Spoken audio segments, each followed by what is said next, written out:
It's a good AGam in Kansas morning. Good morning. Let's take a look and see what's coming up today. On Horsin Around, Don Dawson and Jeff Rutland update us on the horse racing industry in Kansas. Next, Joe Lauer, a professor in the Agronomy Department at the University of Wisconsin, discusses his research on plant populations and yield patterns for corn. Then Tim, with Weather Decision Technologies, explains the uses of a high-resolution weather analytics they provide. We'll end with a story about the statewide neighbor-to-neighbor food drive.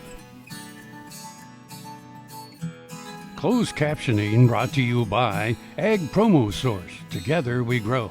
Learn more at agpromosource.com.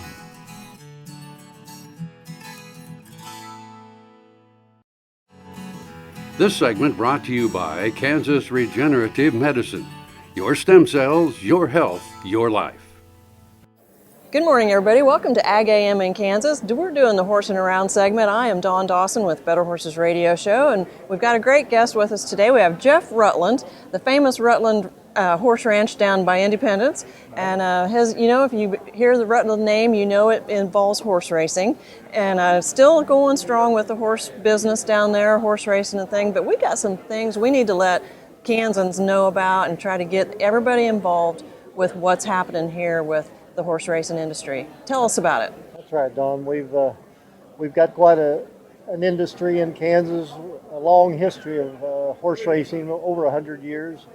And in the past 10 years, our racetracks have had to close, and our horse racing industry has slowly moved out of state into other states that have a horse racing program. We still got the structure, the foundation for one. We're trying to bring it back. We feel, we've had an economist from the University of Kansas doing a study, and he says we can bring back over $250 million a year into the economy, and we can bring in 4,000 jobs or more. So it's a huge industry. It doesn't take any government funding. It's just say, let's open the racetrack doors and allow the racing industry to go again. So, we need to get everybody involved. How do we do that? Because we want this to happen. Yesterday at Equifest here, you brought a little girl over to our radio show, and she had written a presentation about Secretariat, and it was amazing. Yeah, it was great. Absolutely amazing. Her story was wonderful, and I guess she kind of caught my ear when she started off with the X Factor and the large heart, because I've actually researched that and understand that a little bit. So that was cool. But our children, what we realized yesterday is our children love horses. We all love horses, and they're heroes. And so we'd love to see these champions and these heroes being raised right here in Kansas, and that's not happening, is it? That's true. That's true. We look to these equine athletes as big time athletes. And the children grow up watching TV, watching athletes go. So it's very important that we get the young group back involved again. We've got a bill at the legislature right now that can open the doors of the racetrack again. What it is. Racing is basically funded through the pari-mutuel gamble, the handle on the horse races. Casino industry has cannibalized our pari-mutuel dollars, so we have to attach to the slot machines the gaming industry to bring back the money into horse racing. So we've got a bill that would level the playing field for the racetracks. Right now, the racetracks have to pay 40% to the state, the casinos have to pay 22%.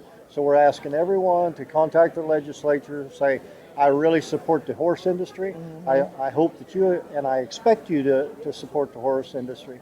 You can go to race4kansas.com, mm-hmm. and you can punch in there and find your legislator, and please give him an email and a phone call. Yeah, so thanks everybody, and be sure to go to that website, race4kansas.com, check it out. You'll be able to get right where you need to go to get the word out. So we sure appreciate you guys tuning in, and thanks Jeff Rutland for being on with us today on AGam in Kansas.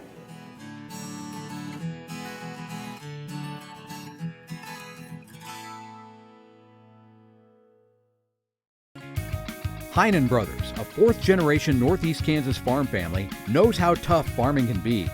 Farmers helping farmers. HEINEN Brothers Ag, selling and servicing crop protection products, fertilizer, anhydrous ammonia, cover crops, quality aerial and ground application. Call today to learn about our extended term financing program. 800-760-4964. HEINENBrothersAg.com. Grain sorghum is one of the most important cereal crops worldwide, and Kansas leads the nation in its production. Over the years, sorghum has been either exported, used in animal feed domestically, or for other industrial uses. Recently, its use in the ethanol market has seen tremendous growth, with 30% of domestic sorghum typically going to ethanol production. Kansas Grain Sorghum is committed to sorghum research, market development, and education. Learn more at ksgrainsorghum.org. Support Kansas agriculture education with an AgriTag. AgriTags are available anytime at your county treasurer. They look great on cars and trucks. For more information, go online to ksagclassroom.org. This segment brought to you by Kansas Farm Bureau, the voice of agriculture. To join today or for more information, go to kfb.org or find us on Facebook and Twitter. I'm Joe Lauer, and I'm with the University of Wisconsin. I'm a professor in corn agronomy for the state of Wisconsin, and we do research on agronomic decision making for corn farmers. This project that I'm going to talk about today, basically looking at the response of corn to variable rate. One of the real changes that have been going on with corn has been an increase in plant population since the 1980s. We've moved in Wisconsin and many of the Corn Belt states from a typical average of around 20 to 22,000 plants per acre to 30 to 32,000 plants per acre. And this has really been occurring over the last generation of farmers, the last 20 to 30 years. Along with that, so farmers are asking the question, what is the maximum yield? Where does the maximum yield occur, what plant population, and where is the economic optimum plant population that occurs? And then that follows then naturally into, if there are optimums out there, does that need to change as you move throughout a cornfield? In other words, should some parts of that field be planted at lower populations than another part of the field? So we took 3 fields in Wisconsin, and these fields were chosen because they had long field histories where we had yield maps on them. We broke those fields down into subfields and looked at the overall yield over a 13-year period using the yield maps, as well as looked at the standard deviation of the variance of those subfields. And then we classified those into high-yielding parts of the field with low variation. In other words, every year they're high-yielding, and low-yielding, low variation, where every year they're low-yielding. And then you got the in-between, where you've got, they could be either high or low, but they have a lot of variation associated with those. Within each subfield, then, we put out 4 plant populations, 22, 30, 38, and 46,000 plants to the acre, to be able to draw a line to identify where that optimum population was for that subfield. So we have 3 management zones, close to 30 different subfields, and our results were that the overall pattern, regardless of where we were, really didn't change all that much as far as the pattern. What changed was where that line crossed what we call the intercept on the graph. In other words, if it was high yielding, it was above the low yielding parts of the field, just exactly as what we thought would happen. So the point is that it's a very broad-shouldered response for corn plant population. And when you divide the field into these different management zones, it really didn't seem to matter all that much. Now, these fields had about 40 to 50 bushels difference in terms, these subfields had about 40 to 50 bushels difference in terms of their yield performance over the last 13 years, and about 40 bushels standard deviation, plus or minus 40 bushels around those means. So in that kind of a situation, we could pick up how they would respond, but the pattern was very similar. So this was rather discouraging because, again, one of the kind of tenets with variable rate technology is that we should be adjusting these plant populations as you go through the field, and we just couldn't pick that up. So then we asked the question, well, can we even predict the pattern out there in the field in terms of yield? And so for this, we took another 26 years of data, and we looked at the yield pattern within that field, and we figured that over 26 years we would have the pattern figured out. in this field, there are treatments where we've got continuous corn for 30 plus years, conventional till, no-till for close to 30 years. And we wanted to see once when those patterns evolve. So we had different cells, subfields in that field, and we wanted to see when was something significant. In other words, if you added years of yield maps to that subfield, when did we start to pick up differences among different parts or different subfields within the field when we're in a continuous corn, conventional till type of a system? Well, we could pick them up. Usually it took anywhere from 2 to, I believe it was about 12 years before we pick up a significant difference of just any pattern that would exist out there. And it depended upon the rotation as well as the tillage.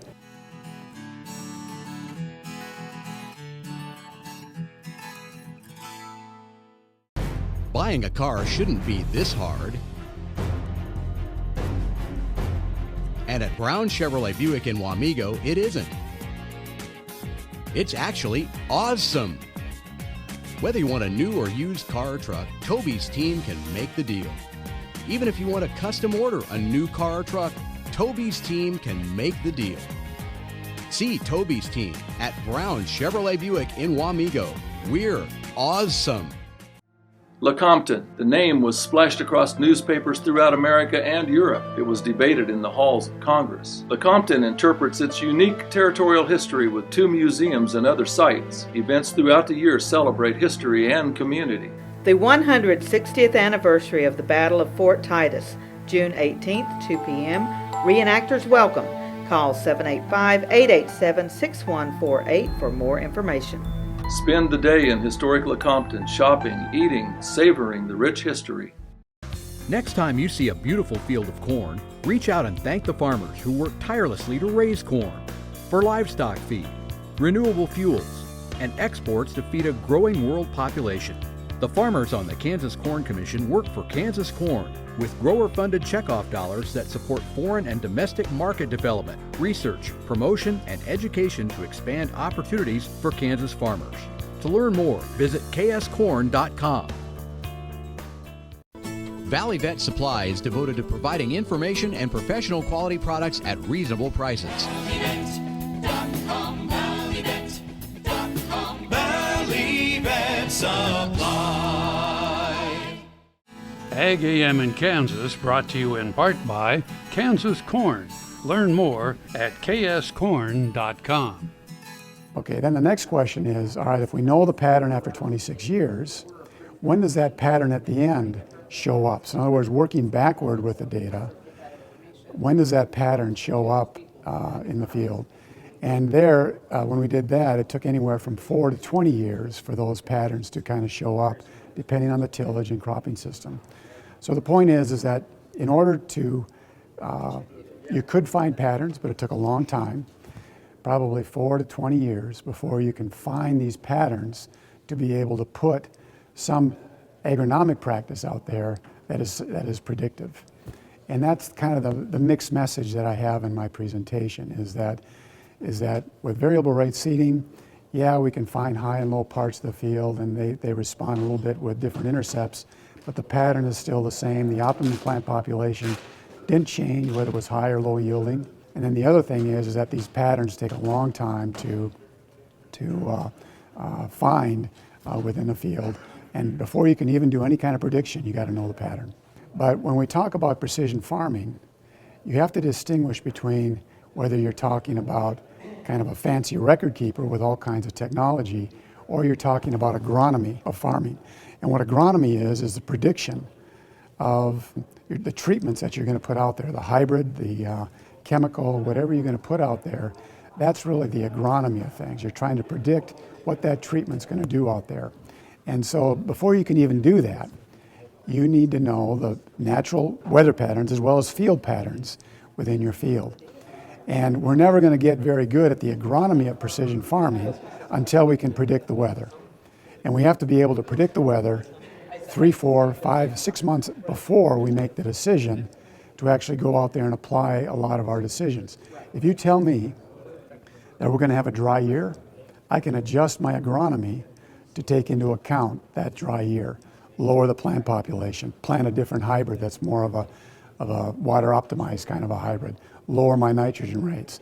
All those things will make you profitable, but you have to be able to tell me that, the weather that's going to happen. Another way to do that is with many years of yield maps, okay, because there you have the overall trend, if you will, for that field, and you can adjust things a little bit. But it really comes back a lot of times to the weather patterns that are predicted down the road. But so that before any of these variable rate technologies are going to be able to work, we have to understand that. And no one has been able to really predict the weather very well, and that really is the crux of the issue.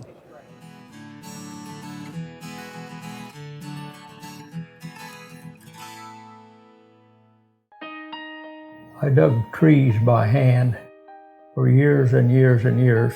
In the process, I wore out my rotating cuff. But when I learned about this process, I thought if there's a way to get rid of this pain, then I want to do it. So we did it, and it worked. And I'm not going to go out and dig trees with a shovel anymore, but I can do the things that I want to do now.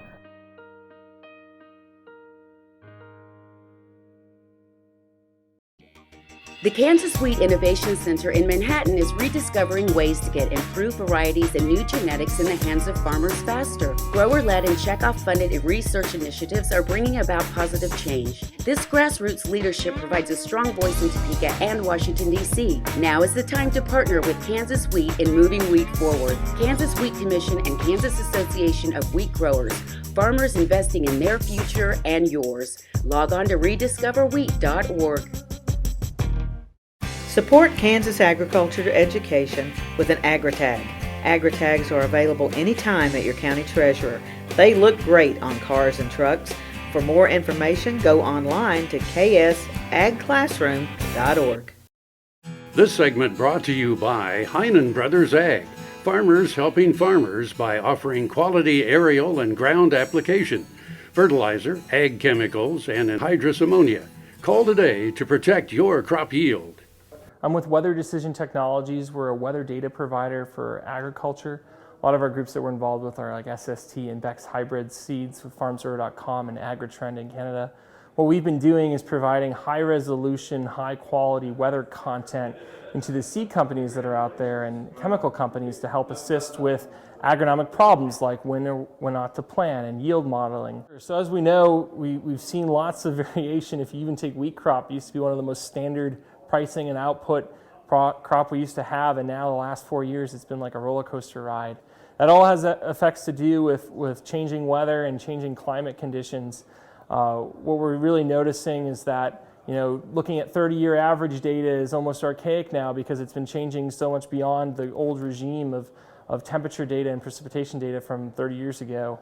We're seeing much better analysis with 10-year trends or shorter-term trends. And understanding how that changes and affects your field is really important to helping increase your yield and really solve this global food production problem we're facing in the industry by 2050.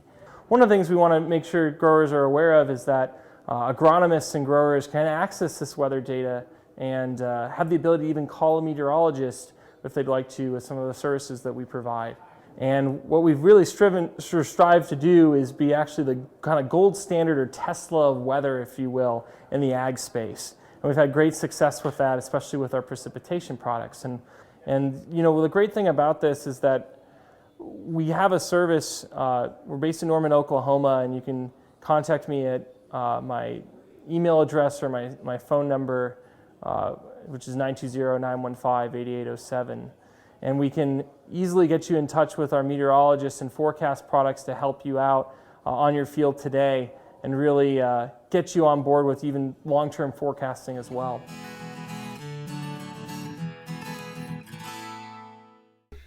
Soil is the life of a farm, and for 25 years, SureCrop Liquid Crop Nutrition has helped growers produce abundant quality crops while preserving and improving the soils they steward. SureCrop offers complete soil and plant analysis with cropping recommendations, delivery direct to your on-farm storage, and quality crop nutrition custom blended for your field. Choose SureCrop for the assurance of excellence for your soil. Call today or visit their website for more information.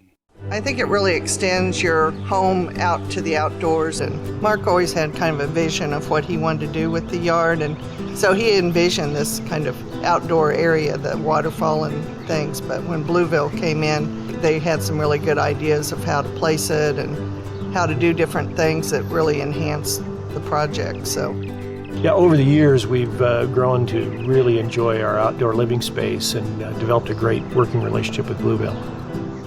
Kansas Farm Bureau, the voice of agriculture, represents grassroots agriculture. The state's largest and most powerful farm organization stands up for its members through leadership development, agriculture education, legal defense, environmental advocacy, farm safety, and risk management. Members also enjoy money-saving benefits. To join our organization today or to learn more, go to www.kfb.org or find us on Facebook and Twitter. Watch AgAM in Kansas online at agaminkansas.com. AgAM in Kansas is brought to you in part by SureCrop, liquid crop nutrition delivered right to your farm. Well, delighted to kick off Kansas Agriculture Month. It is a wonderful industry that has meant so much and is so important around the world. We're a big export state, so we export a lot of our agricultural commodities, and it helps literally feed the world.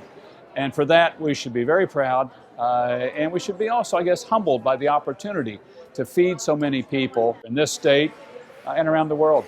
Hi, I'm Robin with the Kansas Department of Agriculture, and right smack dab in the middle of Kansas Agricultural Month and all of the celebrations that the Kansas agricultural community is taking part in. Throughout the entire month of March, as the Neighbor to Neighbor food drive, we're excited to partner with the Kansas agricultural community, Dillon's food stores, and the food banks across the state. Neighbor to Neighbor is a great way that we can help feed needy and hungry Kansans by all doing what we do best in the state of Kansas. It's helping a neighbor. We are so thankful to the Kansas Department of Agriculture because they are working every day to feed people across the country, and today they're working really hard to feed people right here in our communities that are needing food. This food drive is a statewide food drive, so 3 food banks are coming together to work together to make sure we can meet that need. We have over 419,000 people in Kansas who are considered food insecure, which means 1 in 7 people may not have a meal today and do not have enough food to feed their families. So 1 in 4 children in Kansas are also at risk for hunger, and it means that they will not get enough to eat. They may go to bed hungry.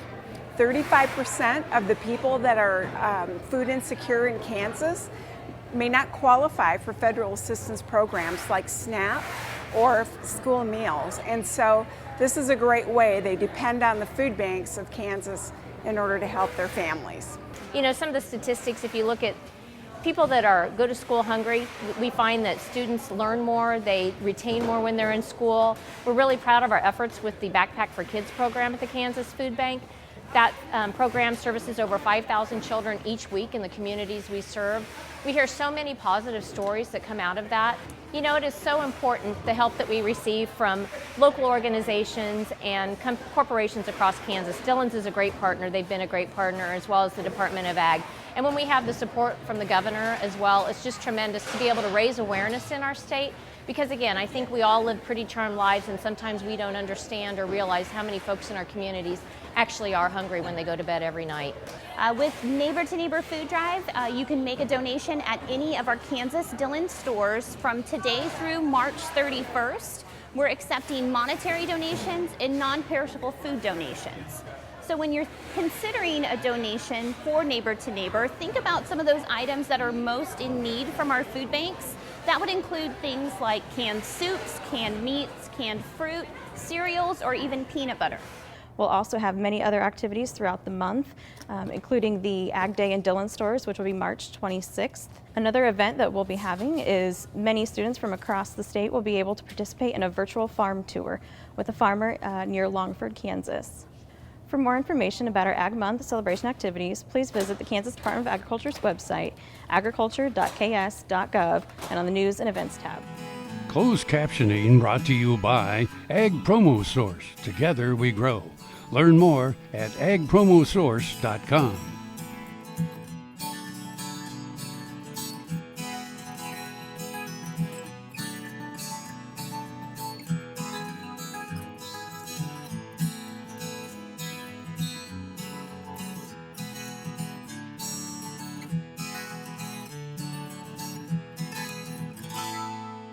To see this show and past episodes of AgAM in Kansas, go online to agaminkansas.com.